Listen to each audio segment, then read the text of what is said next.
नमस्ते। दुरीना स्कूल शिक्षा YouTube channel पर मैं BL जांगीड़ आपको 12th साइंस में मैथ्स वाला पोर्शन पढ़ाऊँ। सबसे पहले अपन 12th क्लास में जो पेपर पैटर्न है उसके बारे में बताता हूँ। अपनी 12th मैथ्स में टोटल 16 चैप्टर। पहला चैप्टर जैसे फंक्शन, दूसरा प्रतिलोम, वर्तीय फलन, फिर matrix, determinant, inverse matrix and linear equation, सततता, अवकलनीयता, अवकलन, फिर अवकलन के अनुप्रयोग, समाकलन, निश्चित समाकलन, समाकलनों के अनुप्रयोग जिसमें एक चैप्टर है जिसका नाम है क्षेत्रकलन, अवकल समीकरण, सदिश, 3D, LPP, प्रायिकता एवं प्रायिकता बंटन। टोटल 16 चैप्टर है। उनमें जो चैप्टर नंबर फर्स्ट है जिसका नाम फंक्शन है उसमें टोटल 3 अंक के क्वेश्चन आएंगे। टोटल 3 नंबर के क्वेश्चन आएंगे। एक क्वेश्चन 1 नंबर का होगा और एक क्वेश्चन 2 नंबर का होगा। चैप्टर नंबर 2 जो है प्रतिलोम वर्तीय फलन, उसमें टोटल 4 अंक के क्वेश्चन आएंगे। एक 1 नंबर का, एक 3 नंबर का। Chapter number 3 matrix. Matrix total 3 number का चैप्टर है जिसमें 2 क्वेश्चन होंगे, 1 नंबर का प्लस 2 नंबर का। इसी प्रकार जो सारणिक डिटर्मिनेंट चैप्टर है उसमें केवल एक क्वेश्चन आता है 3 नंबर का। फिर व्युत्क्रम मैट्रिक्स एवं रैखिक समीकरण जो चैप्टर है उसमें 4 अंक के क्वेश्चन आएंगे, एक 1 नंबर का, एक 3 नंबर का। इसी प्रकार नेक्स्ट जो चैप्टर अपना है सततता एवं अवकलनीयता, ये वाला चैप्टर 6 नंबर चैप्टर है। और जो 7 नंबर चैप्टर है अवकलन, इन दोनों को मिलाकर टोटल 8 नंबर के क्वेश्चन आते हैं। एक तो 2 नंबर का क्वेश्चन, एक 6 नंबर का क्वेश्चन। फिर नेक्स्ट है जैसे अवकलन के अनुप्रयोग, इसमें 6 नंबर का एक क्वेश्चन आता है। फिर समाकलन चैप्टर है और समाकलन में 2 चैप्टर है। पहला तो है अनिश्चित समाकलन और दूसरा कौन सा है, निश्चित समाकलन। पहला जो चैप्टर है उसको लिख सकते हैं कौन सा समाकलन है, अनिश्चित समाकलन। अनिश्चित समाकलन और निश्चित समाकलन, इन दोनों को मिलाकर 12 अंक के क्वेश्चन आते हैं। 1 नंबर का एक, फिर 2 नंबर का, फिर 3 नंबर का, फिर 6 नंबर का। फिर नेक्स्ट है समाकलनों के अनुप्रयोग, इसमें एक चैप्टर है जिसका नाम है क्षेत्रकलन। 6 अंक के क्वेश्चन आएंगे, एक 4 नंबर का, एक 2 नंबर का। फिर नेक्स्ट चैप्टर है जैसे डिफरेंशियल इक्वेशन, अवकल समीकरण, 6 नंबर का एक क्वेश्चन आता है। फिर नेक्स्ट है सदिश वेक्टर, टोटल 7 अंक का है, 1 + 1 + 2 + 3 अंक। फिर है 3D 7 अंक का है जिसमें एक 1 अंक का, एक 6 अंक का होगा। फिर LPP रैखिक प्रोग्रामन समस्या 4 अंक का चैप्टर है, 1 + 3। फिर लास्ट में है प्रायिकता एवं प्रायिकता बंटन, ये वाला चैप्टर टोटल 7 अंक का है, 1 नंबर का, 1 + 6 नंबर का। तो एक बार फिर से बोल रहा हूँ, 12th साइंस में टोटल 16 चैप्टर है। किस प्रकार से क्वेश्चन आते हैं वो मैंने आपको बता दिया। जो फर्स्ट और सेकंड चैप्टर है, इन दोनों को मिलाकर एक यूनिट बनती है। उस यूनिट का कॉमन नाम आप बोल सकते हो क्या, कॉम्पोजिट फंक्शन यानी कि संयुक्त फलन। इन दोनों चैप्टर को मिलाकर एक यूनिट बनती है जिसका नाम क्या होगा, संयुक्त फलन। यानी कि फर्स्ट यूनिट कितने नंबर की है, 4 + 3, 4 + 3 यानी कि कुल कितने अंक की होगी, 7 अंक की होगी। फिर चैप्टर नंबर 3, 4 और 5, ये जो चैप्टर है ये चैप्टर गणित की एक शाखा है जिसका नाम होता है अलजेब्रा यानी कि बीजगणित, यानी कि ये वाला पोर्शन बीजगणित का है। तो ये जो सेकंड यूनिट है इसका नाम अपन ने दे दिया क्या, बीजगणित। यानी कि बीजगणित अलजेब्रा वाला पोर्शन होगा आपका 3, 3, 6 और 4 यानी कि 10 नंबर का, यानी कि अलजेब्रा वाला पोर्शन 10 अंक का है। फिर फिर नेक्स्ट जैसे सततता है, अवकलनीयता है, अवकलन है, समाकलन है, ये वाला पोर्शन गणित की एक शाखा है जिसका नाम होता है कैलकुलस यानी कि कलन। गणित की एक शाखा है जिसका नाम क्या होता है?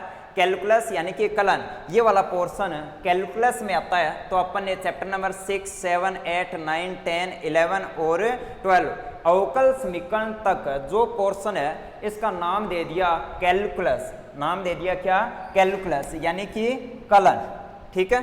फिर नेक्स्ट सदिश और 3D, वेक्टर एंड 3D, ये वाला जो पोर्शन है इसका नाम मैंने सेम लिख दिया, सदिश एवं 3D। इस यूनिट का नाम लिखा है यूनिट नंबर 4।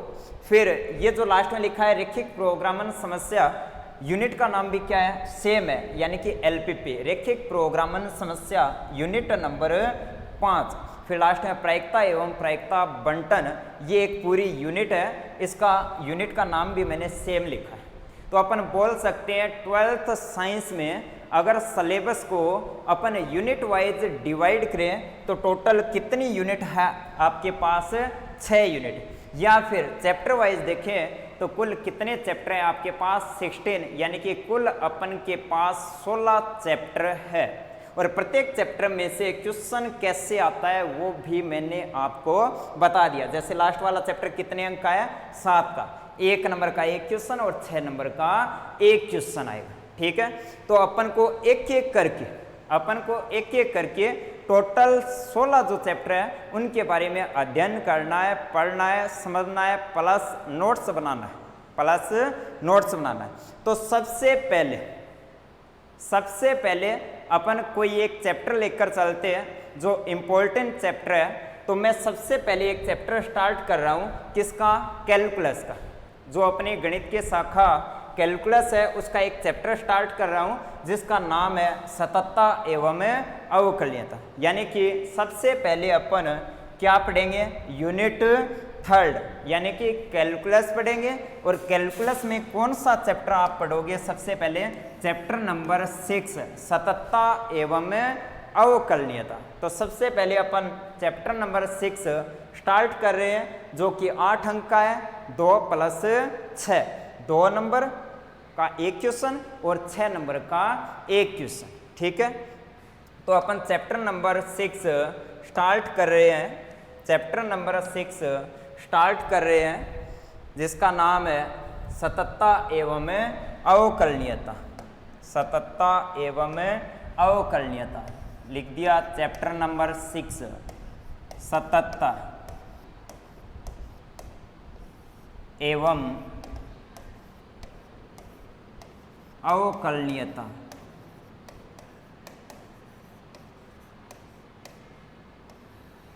सततता एवं अवकलनीयता।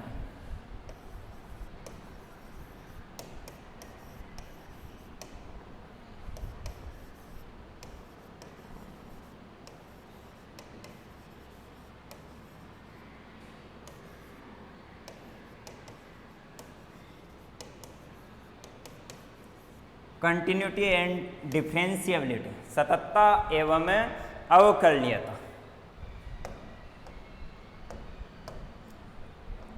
सबसे पहले अपन चेक करते हैं, देखते हैं कि सततता क्या है।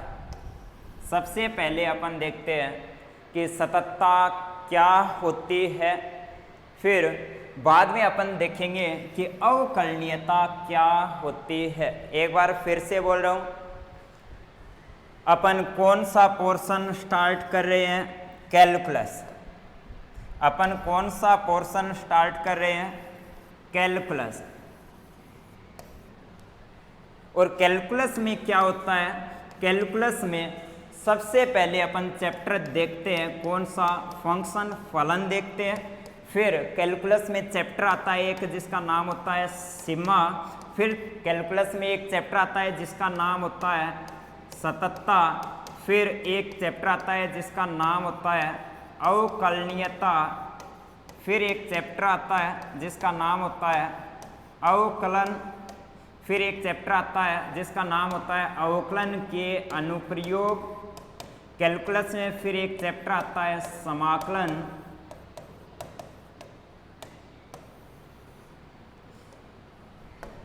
फिर एक चैप्टर आता है समाकलन के अनुप्रयोग, फिर एक चैप्टर आता है अवकल समीकरण।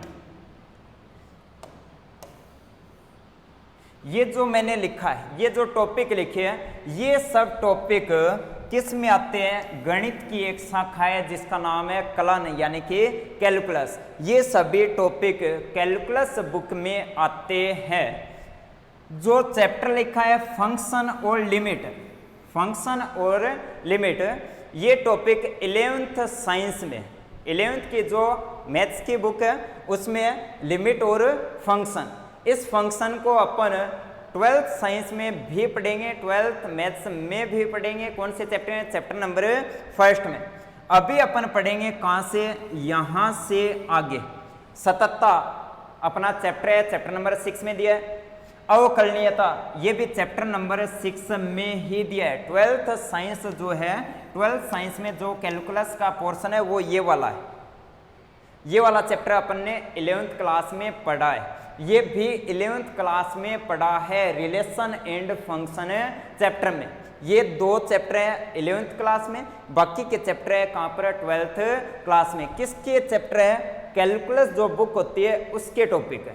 ठीक है, तो अपन चैप्टर नंबर 6 में सततता पढ़ेंगे, अवकलनीयता भी चैप्टर नंबर 6 में पढ़ेंगे, फिर चैप्टर नंबर 7 में अवकलन पढ़ेंगे, फिर अवकलन के अनुप्रयोग चैप्टर नंबर 8 में पढ़ेंगे, फिर समाकलन जो कि 2 प्रकार के होते हैं, अनिश्चित और निश्चित। अनिश्चित पढ़ेंगे चैप्टर नंबर 9 में और निश्चित पढ़ेंगे चैप्टर नंबर 10 में। फिर समाकलन के अनुप्रयोग जिसमें एक चैप्टर है जिसका नाम है क्षेत्रकलन, वो अपन पढ़ेंगे चैप्टर नंबर 11 में।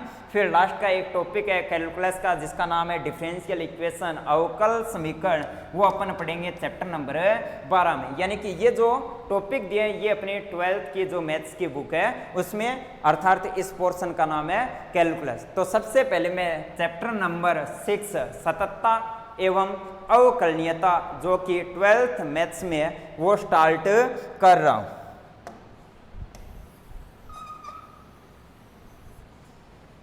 तो मैंने हेडिंग लिखी है सततता एवं अवकलनीयता, सततता एवं अवकलनीयता। सबसे पहले अपन देखते हैं क्या? सततता।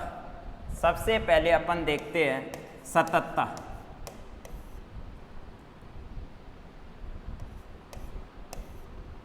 सबसे पहले मैं हेडिंग लिख रहा हूं सततता। सततता का अर्थ क्या है? सततता का अर्थ क्या है? देशी में अपन को ध्यान में रखना है कि यदि कोई फलन f(x), यदि कोई फलन f(x) है, यदि उसका ग्राफ नहीं टूटता है, यदि किसी फलन f(x) का ग्राफ नहीं टूटता है तो वो एक सतत फलन कहलाता है। अर्थात आप बोल सकते हो कि यदि किसी फलन f(x) का ग्राफ कहीं पर भी नहीं टूटता है तो फलन f(x) एक सतत फलन कहलाता है। देशी में क्या समझोगे? सततता क्या होती है? यदि किसी फलन f(x) का ग्राफ कहीं पर भी नहीं टूटता है तो वो एक सतत फलन कहलाता है। तो सबसे पहले सततता, यदि किसी फलन y बराबर f(x), यदि किसी फलन y बराबर f(x) का ग्राफ कहीं पर का अर्थ है अपने प्रांत में, कोई भी फंक्शन है उसकी डिटेल चेक करते हैं तो वो चेक करते हैं कहाँ पर? उसके प्रांत के बिंदुओं पर चेक करते हैं। तो यदि किसी फलन y बराबर f(x) का ग्राफ कहीं पर भी, यानी कि कहीं प्रकार क्या है? अपने प्रांत में कहीं पर भी नहीं टूटता है, तब वह एक सतत फलन कहलाता है। तब वह एक सतत फलन कहलाता है। तो सबसे पहले अपने स्टार्ट किया है फर्स्ट हेडिंग आपकी क्या, सततता यानी कि कंटिन्यूटी। कंटिन्यूटी किसकी चेक करते हैं, किसी फंक्शन की। कंटिन्यूटी किसकी चेक करते हैं, किसी फंक्शन की। क्या बोलोगे, यदि कोई फलन f(x) है, उसका ग्राफ यदि कहीं पर भी, कहीं पर का अर्थ है अपने प्रांत के प्रत्येक बिंदु, कहीं पर भी अगर ग्राफ नहीं टूटता है तो वो फलन एक सतत फलन कहलाता है। और अगर अपन सतत फलन के उदाहरण देखें, सतत फलन के उदाहरण देखें तो अपन लिख सकते हैं कि जैसे कोई एक फंक्शन है y बराबर x, और y बराबर x जो फंक्शन होता है उसका नाम होता है तत्समक फलन। तत्समक फलन, ये जो तत्समक फलन होता है इसका ग्राफ कहीं पर भी नहीं टूटता है, तो अतः यह एक क्या होता है, सतत फलन होता है। इसका ग्राफ जैसे आप बनाते हो, जैसे ये आपकी x एक्सिस है, y एक्सिस है, y बराबर x का ग्राफ ये वाला होता है। किसका ग्राफ है, y बराबर x का। आगे लास्ट तक जाओगे ग्राफ बन रहा है, पीछे लास्ट तक जाओगे तो ग्राफ बन रहा है। ग्राफ कहीं पर भी नहीं टूटता है। टूटने का अर्थ होता है कि अगर आप ग्राफ बनाते हो, अगर पेन उठाना पड़े तो वहां पर ग्राफ टूटता है। अगर पेन बिना उठाए, अगर पेन को बिना उठाए आप ग्राफ बना सकते हो तो आप बोलोगे ग्राफ नहीं टूटता। इसके ग्राफ को y बराबर x का जो ग्राफ आप बनाते हो तो उसमें पेन नहीं उठाया जाता, तो आप बोलते हो ग्राफ नहीं टूटता। और नहीं टूटता तो आप क्या बोलोगे, जो तत्समक फलन है वो क्या होता है, एक सतत फलन होता है।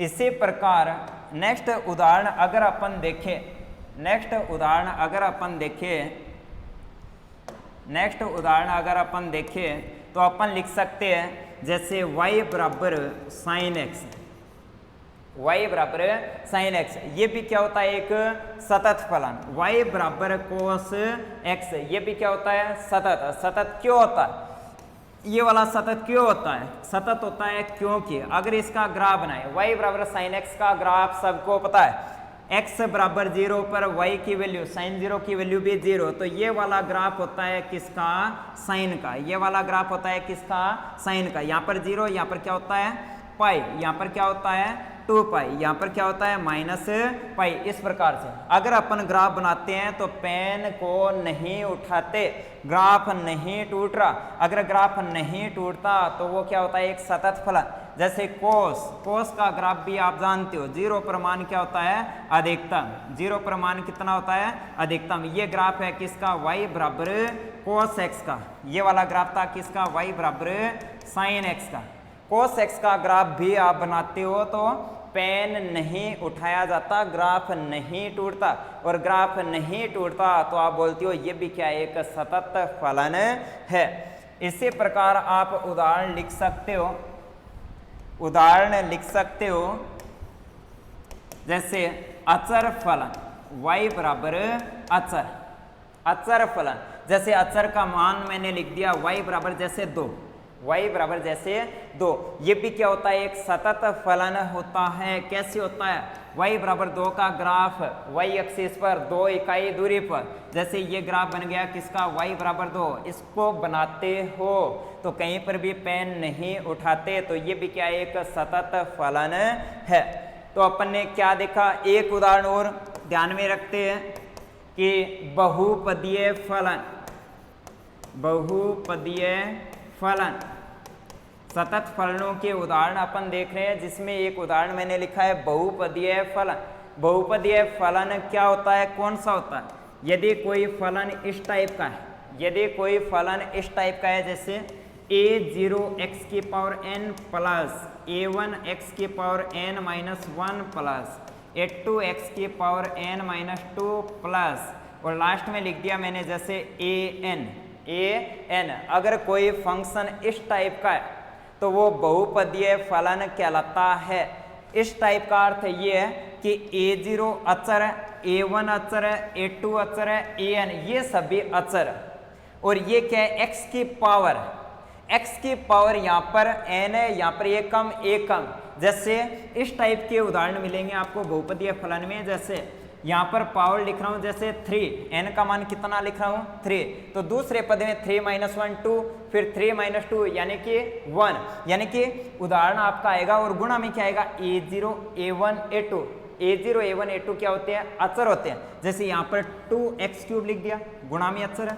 फिर जैसे 5x², फिर +6x + 7, 4 घात का बहुपदीय फलन जैसे आपको लिखना है तो आप लिख सकते हो, जैसे 5x4 + 2x³ + 6x² + 7x + 9 लिख दिया। जैसे बहुपदीय फलन क्या होता है, सबसे पहले अधिकतम घात जैसे 5 घात है, फिर चर की घात एक एक कम, x की घात 5, x की घात 4, x की घात 3, 2, 1 और लास्ट में x की घात 0 यानी कि अचर पद, और गुणा में क्या होते हैं, कांस्टेंट। इस प्रकार के जितने भी फलन होते हैं वो हमेशा क्या होते हैं, सतत फलन होते हैं। तो सबसे पहले एक बार रिपीट कर रहा हूं थोड़ा सा मैं, अपन ने स्टार्ट किया है चैप्टर नंबर 6 जिसका नाम है सततता एवं अवकलनीयता। सततता वाला भाग अपन पढ़ेंगे 6 में, जो चैप्टर नंबर 6A उसमें, और अवकलनीयता वाला पोर्शन अपन पढ़ेंगे भाग B में। स्टार्ट किया है सततता यानी कि कंटिन्यूटी। सततता के बारे में आपने बोला है कि यदि कोई फलन f(x) यदि उसका ग्राफ कहीं पर भी नहीं टूटता है तो वो क्या कहलाता है, एक सतत फलन।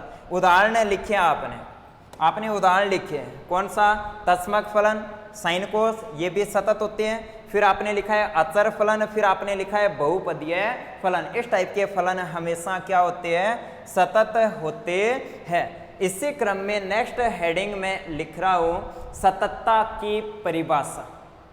अब नेक्स्ट अपन पढ़ेंगे किसके बारे में, सततता की परिभाषा। और सततता की परिभाषा अपन 2 प्रकार से देखेंगे। हेडिंग लिख रहा हूं सततता की परिभाषा, तो यहां पर लिख रहा हूं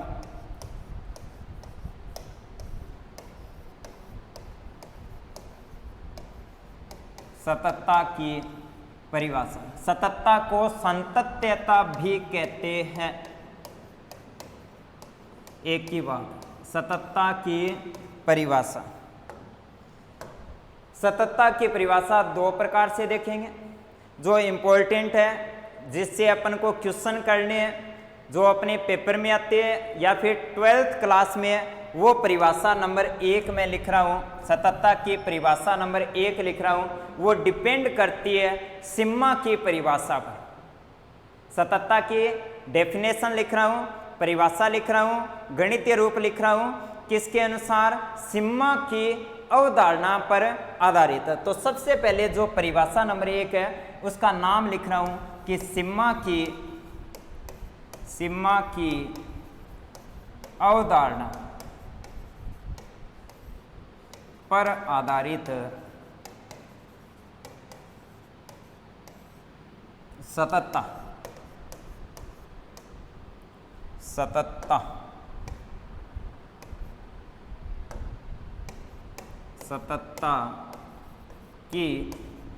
परिभाषा। सिम्मा की अवधारणा पर आधारित सततता की परिभाषा। 11th क्लास में अपन ने सिम्मा चैप्टर पढ़ा है। 11th क्लास में अपन ने सिम्मा चैप्टर पढ़ा है। क्या पढ़ा था उस चैप्टर में, वो अपन थोड़ा सा एक बार रिपीट करते हैं। 11th क्लास में अपन ने एक चैप्टर पढ़ा था जिसका नाम था क्या, लिमिट यानी कि सीमा। लिमिट यानी कि सीमा। सिम्मा चैप्टर में क्या देखा था कि कोई एक फंक्शन था जिसका नाम था y = f(x). क्वेश्चन था कि इस फलन के अपने प्रांत के किसी बिंदु x = a पर आपको चेक करना था कि x = a पर सिम्मा विद्यमान है या नहीं। इस चैप्टर में एक ही क्वेश्चन था, लिमिट चैप्टर में एक ही क्वेश्चन था कि किसी फलन y = f(x) के प्रांत के किसी बिंदु x = a पर आपको चेक करना था कि सिम्मा विद्यमान है या नहीं। तो वो आपने चेक किए थे, उसके लिए आपने 2 काम किए थे। आपने x = a पर लेफ्ट हैंड लिमिट ज्ञात की थी, राइट हैंड लिमिट ज्ञात की थी। अगर लेफ्ट हैंड लिमिट और राइट हैंड लिमिट दोनों बराबर है, अगर लेफ्ट हैंड लिमिट और राइट हैंड लिमिट दोनों बराबर है तब आपने बोला था कि फलन एफ एक्स की एक्स बराबर ए पर सीमा विद्यमान है। फलन एफ एक्स की एक्स बराबर ए पर सीमा विद्यमान है। लेफ्ट हैंड लिमिट आपने ज्ञात की थी कैसे? ए पर लेफ्ट हैंड लिमिट ज्ञात की थी कि limit h tends to 0 f of a minus h से। लेफ्ट हैंड लिमिट का आपका सूत्र था कि a पर लिमिट ज्ञात करनी। जैसे कोई एक फंक्शन है, ये x एक्सिस है, यहां पर जैसे x बराबर a, यहां पर आपको लिमिट फाइंड करनी है। तो लिमिट फाइंड करने के लिए आपने क्या किया था? a से थोड़ा सा पीछे यानी कि a माइनस एच, a में से कुछ घटा रहे हो तो a माइनस एच थोड़ा सा पीछे, और इस थोड़े से पीछे वाले बिंदु पर फंक्शन का मान तो a माइनस एच ये आपने ज्ञात किया था। थोड़ा सा पीछे h के बारे में आपने बोला था नगण्य को लिखते हैं किससे? h के बारे में बताया कि limit h tends to 0, h tends to 0 का अर्थ है कि h का मान 0 की ओर अग्रसर है। h का मान लगभग 0 है, लेकिन 0 के बराबर नहीं, लगभग 0। तो बाईं सीमा लेफ्ट हैंड लिमिट का अर्थ होता है, अगर ए पर लेफ्ट हैंड लिमिट ज्ञात कर रहे हो तो ए से थोड़ा सा पीछे फलन का मान ज्ञात करते हैं, वो मान ही क्या होता है? लेफ्ट हैंड लिमिट होती है। ये आपने देखा था क्लास 11 में। जो लेफ्ट हैंड लिमिट है उसका अर्थ क्या होता है? ए से थोड़ा सा पीछे यानी कि a माइनस एच पर फलन का मान। तो सर ये क्या है? ये आपने h के बारे में बताया कि h क्या है? नगण्य है। तो ये सूत्र है किसका? लेफ्ट हैंड लिमिट का। फिर आपने ए पर राइट हैंड लिमिट ज्ञात की थी। राइट हैंड लिमिट क्या होती है कि a से थोड़ा सा आगे यानी कि a में कुछ ऐड होगा तो a प्लस एच, इस पर फलन का मान तो f of a plus H, h के बारे में बताया है यानी कि लिमिट h टेंड्स टू 0। ये जो सूत्र लिखा है इसका नाम होता है राइट हैंड लिमिट। तो यहाँ पर लिख रहा हूँ right hand limit h tends to 0 f of a plus h। अगर लेफ्ट हैंड लिमिट और राइट हैंड लिमिट बराबर आए, अगर लेफ्ट हैंड लिमिट और राइट हैंड लिमिट का मान बराबर आता है तब 11th में आपने बोला था कि a पर सीमा विद्यमान है, a पर सीमा विद्यमान है। और सीमा का मान क्या होगा? जो लेफ्ट हैंड लिमिट है वो कह दो या फिर राइट हैंड लिमिट। जैसे इसका मान 10 है और इसका मान भी क्या है? 10, तो 10 और 10 सेम सीमा विद्यमान, और सीमा का मान कितना होगा? 10 होगा। ये अपन ने पढ़ा था क्लास 11। सीधी सी बात है, सीमा का अर्थ क्या था? ए पर सीमा चेक करनी है तो थोड़ा सा पीछे फलन का जो मान है वो चेक करते हैं, ए से थोड़ा सा आगे जो फलन का मान है वो चेक करते हैं। पीछे वाला मान और थोड़ा सा आगे वाला मान यानी कि y एक्स पर वैल्यू आपको चेक करनी है। अगर थोड़ा सा पीछे और थोड़ा सा आगे वाला मान सेम होता है तो उस बिंदु पर सीमा विद्यमान होती है। ये अपन ने देखा था क्लास 11 में, ये अपन ने देखा था क्लास 11 में। अब अपन देख रहे हैं सततता, अपन देख रहे हैं सततता। तो देखो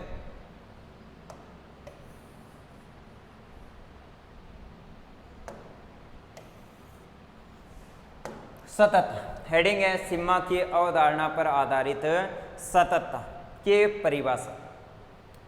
तो यदि कोई फलन f x अपने प्रांत कैपिटल D के किसी बिंदु x बराबर a के लिए यदि a पर सीमा और a पर फलन का मान सेम होता है, यदि किसी फलन y बराबर एफ एक्स के किसी बिंदु x बराबर a पर सीमा, यानी कि आपको सीमा ज्ञात करनी है। जैसे सीमा ज्ञात करने के लिए मैंने अभी आपको यहाँ पर कुछ एक्स्ट्रा बताया था कि सीमा कैसे ज्ञात करते हैं, बाईं सीमा और दाईं सीमा। अगर दोनों सेम 10-10 है तो आप बोलोगे a पर सीमा का मान कितना हो गया? 10। वो सीमा का मान और x बराबर a पर जो फंक्शन की वैल्यू आती है वो दोनों अगर सेम है तो आप बोलते हो x बराबर a पर फलन क्या होगा? सतत होगा। एक बार मैं लिख रहा हूं, यदि फलन f x के लिए अपने प्रांत, यानी कि फंक्शन खुद के प्रांत के लिए अपने प्रांत कैपिटल डी, डी यानी कि डोमेन, प्रांत डी के किसी बिंदु x बराबर, जैसे मैंने ले लिया स्मॉल a पर सिग्मा व फलन का मान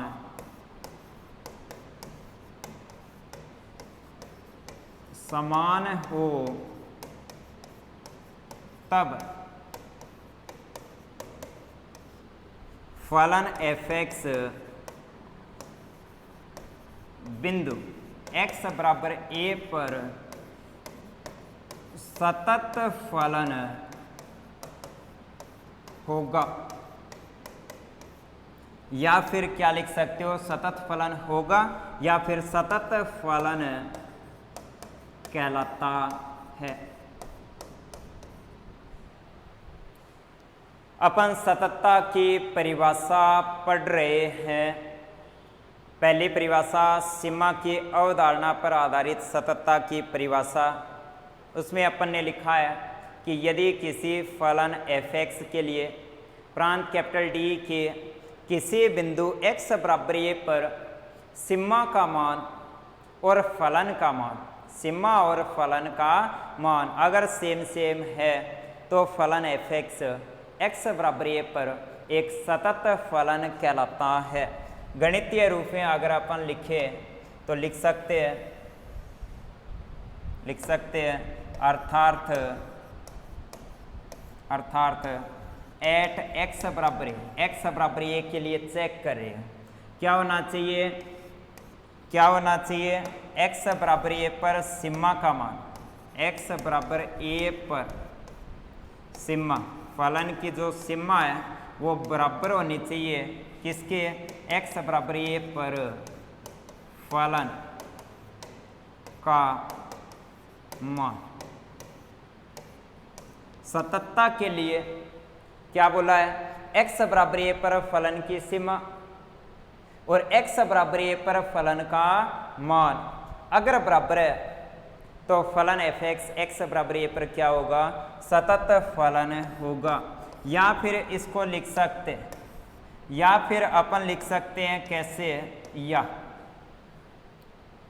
x बराबर a पर सिग्मा को 11th क्लास में आपने लिखा था limit x tends to a f(x), इसको आपने पढ़ा था कि फलन f(x) की x बराबर a पर सीमा, फलन f(x) की x बराबर a पर सीमा, ये वाला हो गया, बराबर आनी चाहिए x बराबर a पर फलन का मान यानी कि f(a), ये क्या है, x के स्थान पर आपने a रख दिया, x के स्थान पर आपने क्या किया है, a रख दिया, x के स्थान पर आपने a रख दिया, तो ये क्या है, x बराबर a पर फलन का मान। तो इसको आप इस प्रकार से लिख सकते हो, या फिर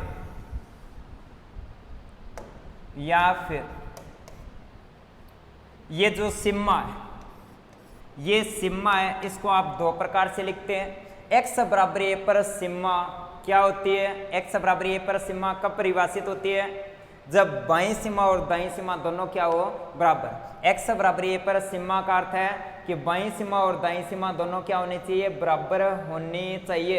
सेम अगर है तो सिग्मा विद्यमान होती है और वही मान क्या होती है, a पर सिग्मा। तो इसके दो अर्थ हैं, दो अर्थ क्या होंगे, लेफ्ट हैंड लिमिट, a पर लेफ्ट हैंड लिमिट और a पर राइट हैंड लिमिट बराबर होनी चाहिए, यानी कि इसके दो अर्थ हैं, x बराबर a पर लेफ्ट हैंड लिमिट ये ज्ञात करनी पड़ेगी, a पर x बराबर a पर राइट हैंड लिमिट ज्ञात करनी पड़ेगी, ये दोनों बराबर होनी चाहिए। सीमा परिभाषित कब होगी, जब बाईं सीमा और दाईं सीमा दोनों क्या है, सेम है, अर्थात सीमा विद्यमान, और इस सीमा का मान बराबर होना चाहिए किसके, x बराबर a पर फलन का मान,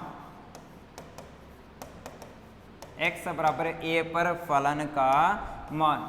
ये वाली जो लाइन है ये इम्पोर्टेंट है, इसी से अपन क्वेश्चन करेंगे। x बराबर a पर सततता का अर्थ है a पर सीमा a पर मान।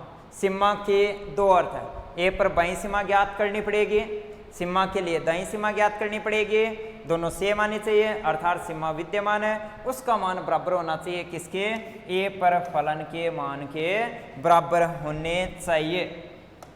इसको गणितीय रूप में किस प्रकार से लिखोगे, बाईं सीमा को लिखते हैं हमेशा limit h tends to 0। a पर बाईं सीमा, बाईं का अर्थ है थोड़ा सा पीछे, यानी कि थोड़ा सा पीछे फलन का मान। तो ये सूत्र है बाईं सीमा का, x बराबर a पर बाईं सीमा का बराबर होना चाहिए limit h tends to 0 f of a plus h, a पर फलन की दाईं सीमा फिर a पर फलन का मान। यानी कि प्रत्येक क्वेश्चन में अपन ये वाली जो लाइन है इसका यूज करेंगे, ये वाली जो लाइन है इसका अपन यूज करेंगे। तो सीमा की जो प्रथम परिभाषा है जिसका सततता की जो प्रथम परिभाषा है जिसका नाम लिखा था सीमा की अवधारणा पर आधारित सततता की परिभाषा, उसके लिए एक ही लाइन इंपॉर्टेंट है, वो क्या है, a पर बाईं सीमा, a पर दाईं सीमा और a पर फलन का मान यदि सेम है, समान है, तो क्या बोलोगे, फलन f x बराबर a पर एक सतत फलन है। तो पहली परिभाषा क्या है, सतत कब होगा, 3 का, बाईं सीमा, दाईं सीमा और a पर फलन का मान। 3 काम करने हैं, अगर तीनों मान सेम है तो a पर फलन f(x) क्या होगा, सतत होगा। और सततता के उदाहरण अपन ने लिखे थे, सततता के उदाहरण अपन ने लिखे थे, एक बार फिर से लिख रहा हूं मैं, सततता के उदाहरण अपन ने लिखे थे, एक बार फिर से लिख रहा हूं। तस्मक फलन, जैसे तस्मक फलन लिखा था f(x) बराबर या फिर y बराबर x।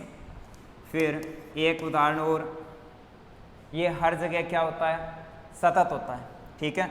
दूसरा जैसे अपन ने लिखा था क्या, अचर फल, अचर फल, जैसे y बराबर 2।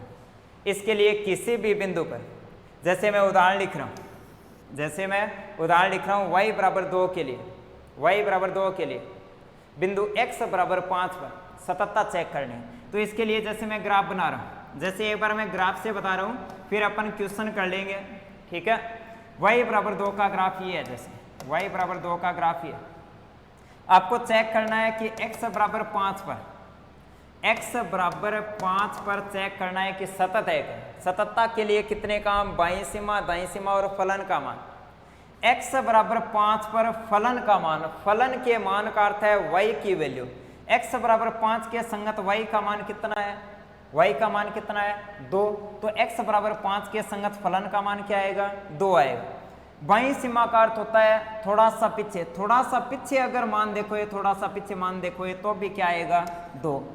दाईं सीमा का अर्थ होता है थोड़ा सा आगे मान, थोड़ा सा आगे मान अगर देखोगे तो भी मान कितना है, 2 है। तो 2 बराबर 2 बराबर 2। तो आप डायरेक्ट बोल सकते हो कि ये वाला जो फलन है x बराबर 5 पर क्या है, एक सतत फलन है। या फिर आप किस प्रकार से करोगे, या फिर आप इस क्वेश्चन को किस प्रकार से करोगे, जैसे y बराबर 2 को चेक करना है x बराबर 5 पर, कैसे चेक करोगे। सबसे पहले अपन लेफ्ट हैंड लिमिट ज्ञात करते हैं, सबसे पहले लेफ्ट हैंड लिमिट ज्ञात करते हैं, सूत्र लिखते हैं limit h tends to 0 f of a पर चेक करना है तो a लिखते हैं, 5 पर चेक करना है तो 5 लिखते हैं, 5 माइनस h। ये फंक्शन को लिख सकते हैं y बराबर 2 या फिर y बराबर f(x) बराबर 2, ये आपका फंक्शन, ठीक है। आपको फंक्शन में x के स्थान पर 5 माइनस h लिखना है, 5 माइनस h यहाँ पर रखोगे तो यहाँ पर भी x के स्थान पर 5 माइनस h रखोगे, x नहीं है तो कुछ नहीं लिखेंगे, यानी कि 2 लिखा है तो क्या लिखोगे, ओनली 2 लिखोगे। अगर 2 लिखा है तो क्या लिखोगे, 2 लिखोगे। तो इसका मान ज्ञात कर रहे हो तो कैसे लिखोगे, बाहर लिखा है limit h tends to 0, x के स्थान पर 5 माइनस एच, अगर यहाँ पर x होता तो x के स्थान पर 5 माइनस एच नहीं है तो 2 का 2, तो यहाँ पर लिख दिया 2। लिमिट h टेंड्स टू 0 का अर्थ है अगर यहाँ पर h लिखा है तो इसके स्थान पर 0 रखो, h नहीं है तो इसको हटा दो क्योंकि h का कोई रोल नहीं है, इधर h है ही नहीं, तो किसके बारे में बता रहे हो, यानी कि मान कितना आया, 2 आया। बाईं सीमा का मान आपने भी क्या लिखा था, 2 लिखा था। राइट हैंड लिमिट ज्ञात करनी है, सूत्र होता है limit h tends to 0 f of a plus h, 5 पर ज्ञात करना है तो 5 प्लस h लिखोगे, लिमिट h टेंड्स टू 0 लिख दिया, x के स्थान पर 5 प्लस h, यहाँ पर x के स्थान पर 5 प्लस h नहीं है तो कहाँ पर लिखोगे, नहीं लिखेंगे, तो 2 का 2 लिख दिया। h नहीं है तो इसका कोई रोल नहीं है, हटा दिया 2। दाईं सीमा का मान भी कितना आ रहा है, 2 आ रहा है। फिर फलन का मान, फलन का मान तो f ऑफ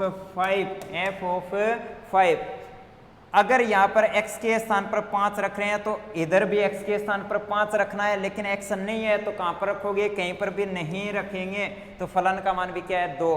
फलन का मान दाईं सीमा बाईं सीमा तीनों सेम है, तो क्या बोलोगे, y बराबर 2, जो कि अचर फलन है वो x बराबर 5 पर क्या है, एक सतत फलन है। ठीक है, नेक्स्ट देखो,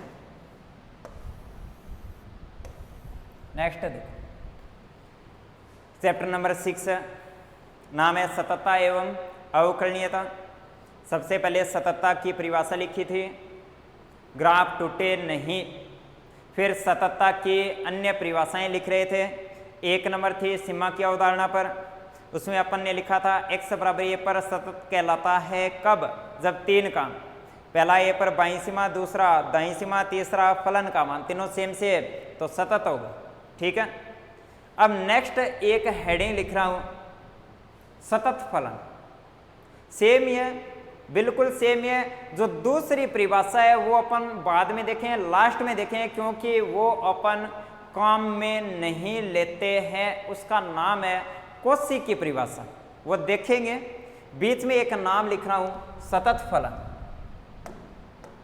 बीच में एक नाम लिख रहा हूं सतत फलन, एक हेडिंग लिख रहा हूं सतत फलन। नाम से स्पष्ट, यदि कोई फलन f(x) हर जगह सतत हो, यदि कोई फलन f(x) हर जगह सतत हो तो वह सतत फलन कहलाता है। अर्थ क्या हुआ, यदि कोई फलन f(x) अपने प्रांत के प्रत्येक बिंदु पर सतत है, अर्थात प्रांत के किसी भी बिंदु पर ग्राफ नहीं टूटता है, तो वो अपने प्रांत में एक सतत फलन कहलाता है। हर जगह सतत, ग्राफ ना टूटे, क्या कहलाता है, सतत फलन। तो क्या लिखोगे, फलन f(x), क्या लिखोगे, फलन f(x), फलन f(x) प्रांत कैपिटल D में एक सतत फलन कहलाता है यदि यह प्रांत D के प्रत्येक बिंदु पर सतत हो।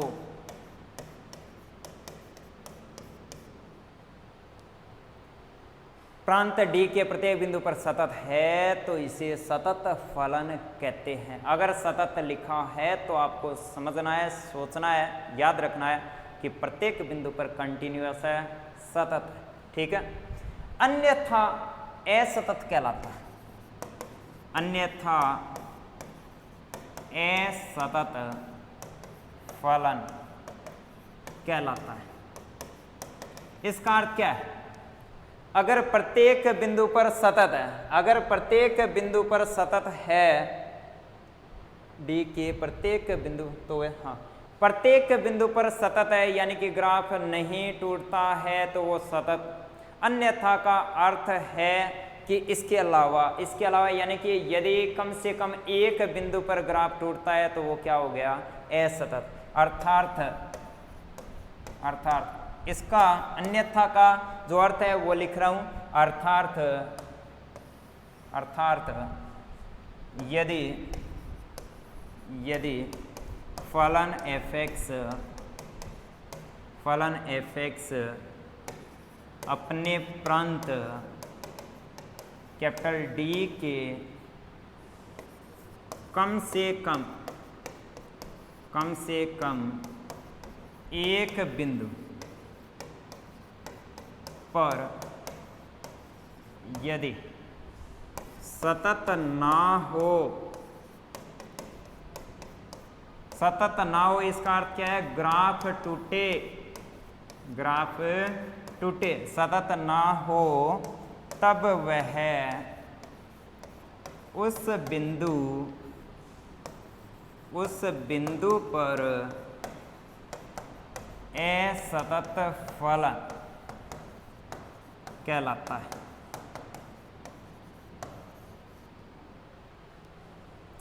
किसी बिंदु पर सतत का अर्थ है कि उस बिंदु पर ग्राफ नहीं टूटना चाहिए। असतत का अर्थ है उस बिंदु पर ग्राफ टूटे। अगर प्रांत के कम से कम एक बिंदु पर ग्राफ टूटता है तो उस प्रांत में असतत होगा। अभी अपन ने सतत फलनों के उदाहरण लिखे थे, वो एक बार फिर से लिख रहा हूं शॉर्ट में, एक बार फिर से लिख रहा हूं। सतत फलनों के उदाहरण, जैसे एक नंबर आपने लिखा था कि fx बराबर x या फिर y बराबर x तस्मक फलन, ये हर जगह क्या होता है, सतत होता है, अपने प्रांत के प्रत्येक बिंदु पर सतत होता है, ग्राफ नहीं टूटता। ये आपने ग्राफ बनाया था। नेक्स्ट 2 नंबर आपने लिखा था कि fx बराबर c क्या है, अचर, जो अचर फलन होता है वो भी क्या होता है, एक सतत। ये ग्राफ था, ग्राफ नहीं टूटता। नंबर 3 आपने लिखा था कि fx बराबर sin x या फिर fx बराबर जो cos x होता है उनका ग्राफ नहीं टूटता, और नहीं टूटता तो वो क्या होते हैं, सतत फलन होते हैं। नंबर 4 आपने उदाहरण लिखा था बहुपदीय फलन,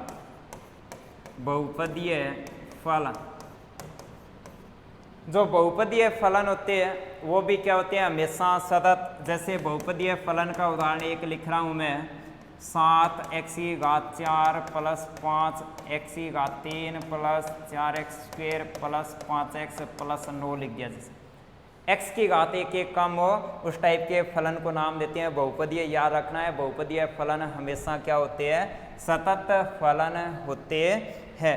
ठीक है। नेक्स्ट जैसे एक उदाहरण लिख रहा हूं मैं, चरघातांकी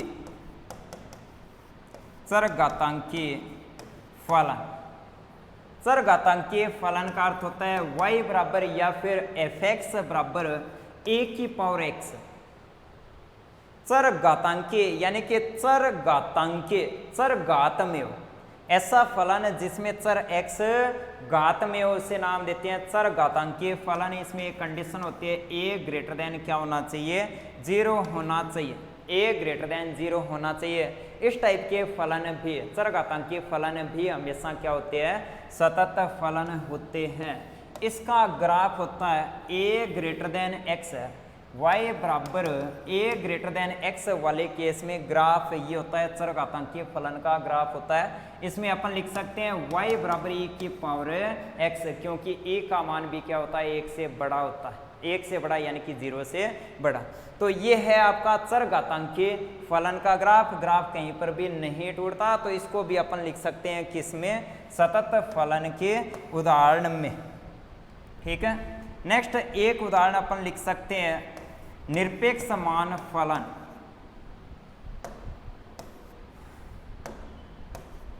निरपेक्ष मान फलन का अर्थ होता है मॉडुलस फंक्शन, मॉडुलस फंक्शन। जैसे उदाहरण दिया आपको y बराबर mod x या फिर y बराबर मोड ऑफ x माइनस 1, इस टाइप के फलन भी हमेशा अपने प्रांत के हर बिंदु पर हमेशा सतत होते हैं, तो ये भी सतत फलन है। जैसे इसका अर्थ मोड फंक्शन जो होता है उसका ग्राफ होता है वी शेप का, मोड फंक्शन जो होता है उसका ग्राफ होता है वी शेप का, और वी कहाँ पर बनती है, जहाँ पर अंदर वाला क्या हो, जीरो, अंदर वाला जीरो कहाँ पर होगा, x बराबर 0 पर। जैसे इसका ग्राफ होगा ये वाला, ये ग्राफ है y बराबर मोड x का, इसका ग्राफ देखना है तो मोड का ग्राफ होता है वी शेप, वी कहाँ पर बनती है, जहाँ पर अंदर वाला जीरो, x माइनस 1 0 कहाँ पर होगा, 1 पर, तो इसका ग्राफ बनेगा v, और v बनेगी कहाँ पर, 1 पर। तो ये वाला ग्राफ आप देख सकते हो कि कहीं पर नहीं टूटेगा, ये पीछे लास्ट तक, आगे लास्ट तक कहीं पर भी नहीं टूटता, तो ये भी सतत है। ये वाला ग्राफ भी पीछे तक जा रहा है, आगे भी लास्ट तक जा रहा है, कहीं पर भी नहीं टूटता, ये भी क्या एक सतत फलन है। नेक्स्ट मैं लिख रहा हूं असतत फलनों के उदाहरण।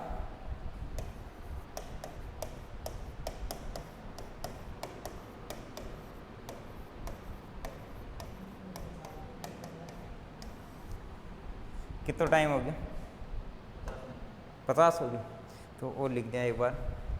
असतत फलनों के उदाहरण। उदाहरण नंबर 1 लिख रहा हूं, महत्तम पूर्णांक फलन, महत्तम पूर्णांक फलन। महत्तम पूर्णांक फलन होता है y बराबर greatest integer function of x, y बराबर महत्तम पूर्णांक x।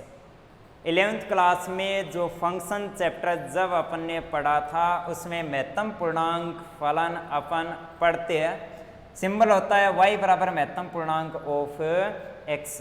महत्तम पूर्णांक का अर्थ आपने देखा था कि इसके अंदर पॉइंट के रूप में संख्या रखते हैं तो वो उसका आंसर आएगा एक पूर्णांक के रूप में, और वो पूर्णांक होगा उस पॉइंट से जस्ट छोटे वाला पूर्णांक।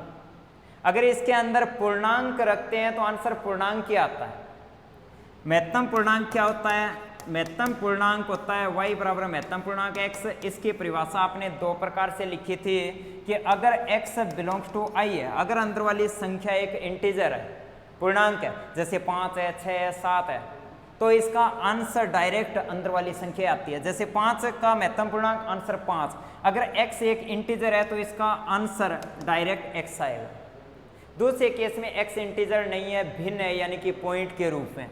दूसरे केस में क्या है कि x does not belongs to i, पूर्णांक नहीं है। जैसे x पूर्णांक नहीं है तो किसी पूर्णांक i से बड़ी होगी, और जस्ट बड़े वाला, जस्ट किसी एक पूर्णांक i से, जैसे इसका मान क्या है, बड़ा, और छोटा होगा किससे, i प्लस 1 से।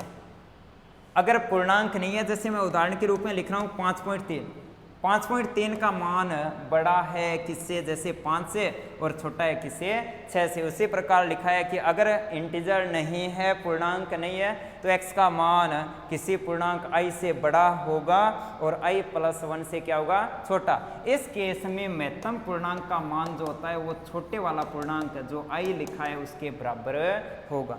तो जो महत्तम पूर्णांक फलन होता है वो हमेशा क्या होते हैं, असतत फलन होते हैं। नेक्स्ट उदाहरण आपने क्लास 11 में देखा होगा, भिन्नात्मक भाग फलन। भिन्नात्मक भाग फलन क्या होता है, जिसकी वैल्यू होती है x माइनस महत्तम पूर्णांक x। ये भी हमेशा असतत फलन होता है।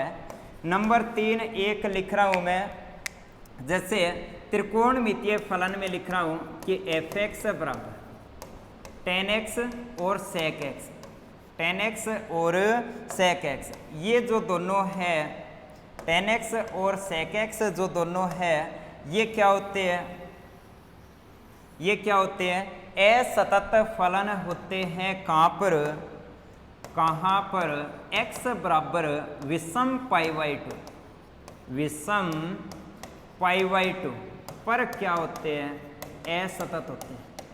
याद रखना है कि f(x) बराबर tan x या फिर f(x) बराबर sec x, ये जो दो फलन है ये असतत होते हैं कहाँ पर, x बराबर विषम पाई बाई 2। विषम पाई बाई 2 का अर्थ है x बराबर जैसे प्लस माइनस पाई बाई 2 गुणा में क्या आ गया 1, 1 क्या है विषम संख्या तो विषम पाई बाई 2, या फिर प्लस माइनस 3 पाई बाई 2 गुणा में क्या है 3, 3 क्या है विषम संख्या तो इसको बोला है विषम पाई बाई 2, या फिर प्लस माइनस 5 पाई बाई 2 गुणा में क्या है 5, 5 क्या है एक विषम संख्या। इन बिंदुओं पर क्या होते हैं tan और sec हमेशा असतत होते हैं। लास्ट उदाहरण लिख रहा हूँ, जैसे fx बराबर cot x और cosec x, cosec x, cot x और कोसेक x, ये जो दोनों हैं ये x बराबर n पाई पर असतत होते हैं,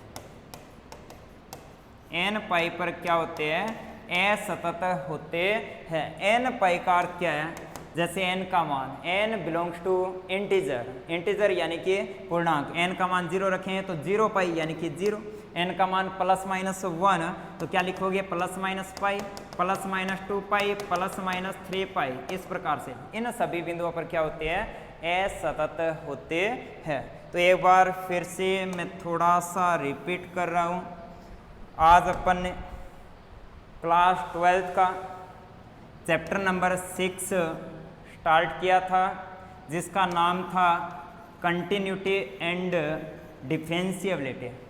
अपने स्टार्ट किया था कंटिन्यूटी, इसमें अपन ने सततता की परिभाषा लिखी थी कि ग्राफ ना टूटे, फिर सततता की 2 परिभाषाओं का जिक्र कर रहे थे। उसमें पहली थी सीमा की अवधारणा पर आधारित सततता की परिभाषा, 3 का बाईं सीमा, दाईं सीमा और फलन का मान सेम होना चाहिए, उस बिंदु पर सतत कहलाता है। फिर सतत फलन लिखा था, प्रत्येक बिंदु पर सतत है तो सतत फलन कहलाता है। फिर असतत फलन लिखा था, अगर प्रांत के किसी बिंदु पर सतत नहीं है, ग्राफ टूटता है, उस बिंदु पर असतत कहलाता है, अर्थात उस प्रांत में फलन असतत होगा। सतत फलनों के उदाहरण लिखे, असतत फलनों के उदाहरण लिखे थे। नेक्स्ट क्लास में सततता की परिभाषा नंबर 2 लिखेंगे, फिर विवर्त और संवर्त अंतराल में सततता पढ़ेंगे। आज के लिए इतना ही, धन्यवाद।